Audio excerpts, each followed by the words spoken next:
میرے سنت کی بارگاہ میں یہ سوال عرض ہے کہ روزہ اذان فجر کے ساتھ بند کرنا چاہیے یا اذان سے پہلے بند کرنا چاہیے؟ جواب ارشاد فرمائیے، جزاک اللہ خیرہ۔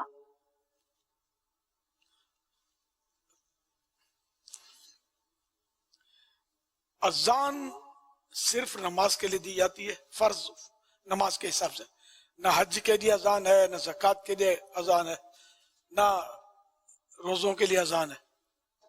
تو یہ فجر کی اذان بھی فجر کی نماز کے لیے ہوتی ہے، روزہ بند کرنے کے لیے نہیں ہوتی۔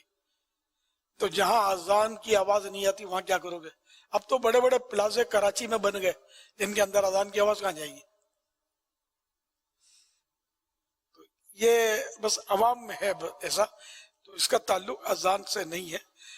اگر اذان فجر کا وقت شروع، اور یہ ضروری ہے کہ فجر کا وقت شروع ہونے کے بعد اذان دی جائے، تو یہ اذان تو روزہ کا وقت ختم ہو گیا پھر شروع ہوئی، کسی نے پانی پیا تو روزہ تو نہیں ہوگا۔ ہاں اگر مؤذن صاحب نے غلطی سے یا ویسے ہی فجر کا وقت شروع ہونے سے پہلے اذان دے دی تو کھایا پیا تو روزے میں فرق نہیں آئے گا، لیکن وہ اذان تو نہیں ہوئی کیونکہ نماز کا وقت ہی شروع نہیں ہوا ہے۔ تو اس غلط فہمی کو دور کرنا چاہیے۔ اسی طرح افطار کے لیے بھی اذان شرط نہیں ہے۔ دنیا میں ایسے تو پورے پورے شہر ملیں گے، یہاں ایک بھی مسجد نہیں ہے، تو مسلمان تو وہاں بھی ہوتے ہیں، تو کیا کریں گے وہ؟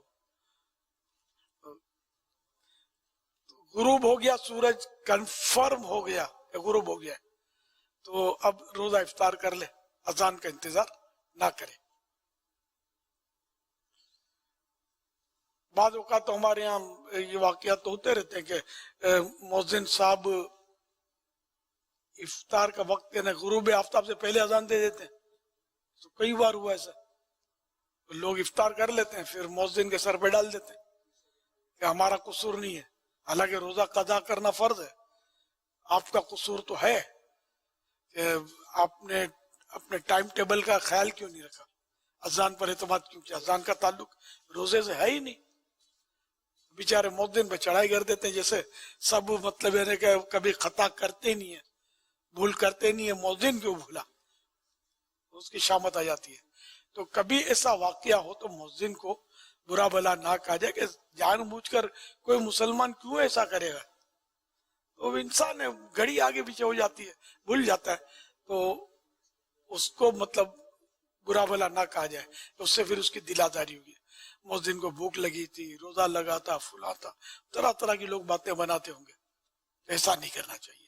ہر مسلمان کے ساتھ ہمیں ہمدردی بھرا اور پیار بھرا سلوک کرنا چاہیے، کسی کا دل نہیں دکھانا چاہیے۔ صلو علی الحبیب صلی اللہ علی محمد۔